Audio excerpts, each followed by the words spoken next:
ሰላም ሰላም እንዴት ናችሁ? ዛሬ ደግሞ አብረን አዲስ ቪዲዮ እንሰራለን። አብራችሁኝ ስለሆናችሁ አመሰግናለሁ። አብረን እንሰራለን። አብራችሁን ቆዩ። ዛሬ የምንሰራው ዶሮ ወጥ አልጫ ይሆናል። ግን የምንሰራው ዶሮ የተለመደው ዶሮ ሳይሆን በቃ ባህልን ያልጠበቀ በወጉ መሰረት ያልሆነ ለየት ያለ ለምን እንደዚህ ሰርገን አንሰራም ብለን ነው የምንሰራው። ያው የለመድነው ባህላዊ ዶሮ ሙሉ ዶሮ ወይም ደግሞ እግሩ ብቻ ሌላ ጊዜ እንደሚሰራው እንደዛ ሳይሆን የዶሮውን ስጋ ከትፈን በደንብ አድርገን ቆንጆ አድርገን ዶሮ ወጥ እንሰራለን። አብራችሁን ቆዩ። በባህላዊው ወይም በተለመደው መንገድ ዶሮ ስንሰራ ዶሮውን ገንጥለን አጥበን በተለይ ማጠቡ ብዙ ጊዜ ይፈጃል። ሙሉ ዶሮም ሆነ ወይም ደግሞ እግሩ ብቻ የሚሸጠውን ገዝተንም ከሆነ ስናጥብ በተለይ ረጅም ጊዜ ይፈጃል።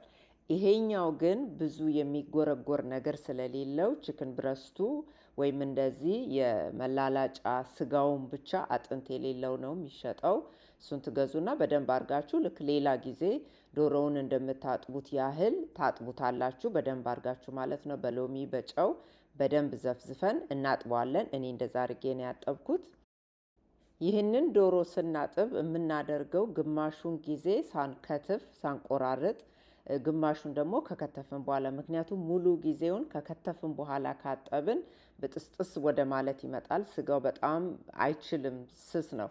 ብዙ እንትን ባላችሁት ቁጥር በአጠባችሁት ቁጥር እየተበጣጠሰ ይመጣል።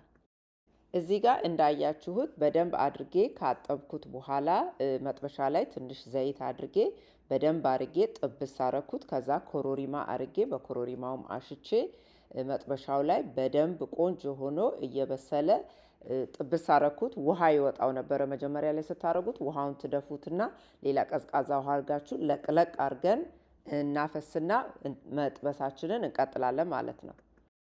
በደንብ ቆንጆ አድርገን ከስጋውን ከጠበስነው በኋላ ልክ ሌላ ጊዜ ዶሮ እንደምንሰራ እንደምናረገው ሽንኩርታችንን በደንብ አድርገን እናቁላላለን። ያው ሽንኩርቱን በደንብ አብስለን እዚህ ጋር አልጫ ስለሆነ የምንሰራው እርድ ጨምረን ዘይት ጨምረን ሌሎች ቅመማ ቅመሞች ምን ጨምረን ቁሌታችንን አጣፍጠን ቆንጆ አድርገን እንሰራለን። ቁሌታችን እና ዶሮ ዝግጁ ሲሆን ዶሮውን እዚህ ጋር እንደምታዩ ቁሌቱ ላይ እንጨምራለን፣ ጨው እንጨምራለን። ሌላ የምትጨምሩትም ቅመም ካለ እንጨምርና በደንብ አዋህደን እንዲንተከተክ አብሮ እንዲብላላ እንዲዋሃድ እንተዋለን። ከዛ በኋላ መልሳችሁ አይታችሁት አሁንም የሚያንሰው ነገር ካለ እንጨምራለን። ካለበለዚያ ቂቤና ኮሮሪማ ትንሽ እንጨምርበታለን። ያው አልጫ ቢሆንም የአልጫ ቅመም ስለሌለ ኮሮሪማ ደግሞ ጥሩ ነው፣ ምንም አይልም። ስለዚህ ኮሮሪማውን እንጨምራለን። ቂቤና ኮሮሪማውን ከጨመርን በኋላ እሳቱ ላይ እንተዋለን። እዛው እየተንተከተከ እየበሰለ እሳቱን አጥፍተን ቀስ ብሎ በቀረው ደግሞ እንዲበስል እንተዋዋለን።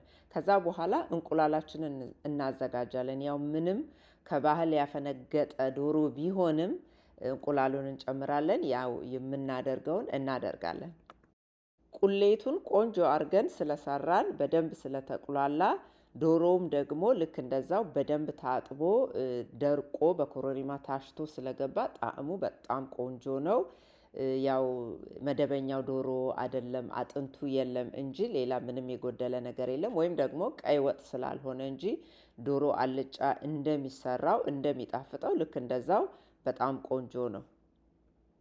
እንግዲህ ይኸውና በጣም ቆንጆ ክሽን ያለች ቆንጆ ከባህል ያፈነገጠች ዶሮ አልጫ ሰርተናል። በጣም ይጣፍጣል። እናንተም እንደዚህ አድርጋችሁ ሰርታችሁ ሞክሩ። አንዳንድ ጊዜ ያው ዶሮ የመገንጠሉ የማጠቡ የጊዜው ብዙ ነገር አለና ከዛ አንጻር እንደዚህም ደግሞ ሰርተን መብላት እንችላለን። ያው የዶሮ ስጋ እንደዚህ በብዙ ነገር እንበላለን። ስለዚህ ወጥስ ለምን አንሰራውም? እንደዚህ አድርገን ብንሰራው አሁን እንደ መደበኛው ዶሮ አይደለም፣ ግን ያም ሆኖ ቆንጆ ነው፣ ይጣፍጣል፣ ይበላል። ስለዚህ እንደዚህ አድርጋችሁ ሰርታችሁ ሞክሩ።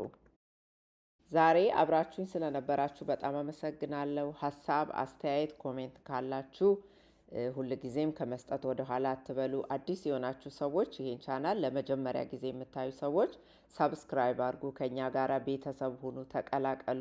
ቪዲዮ ሲሰራ ቶሎ እንዲደርሳችሁ የደወል ምልክቷን ተጫኑ፣ ቤተሰብ ሁኑ።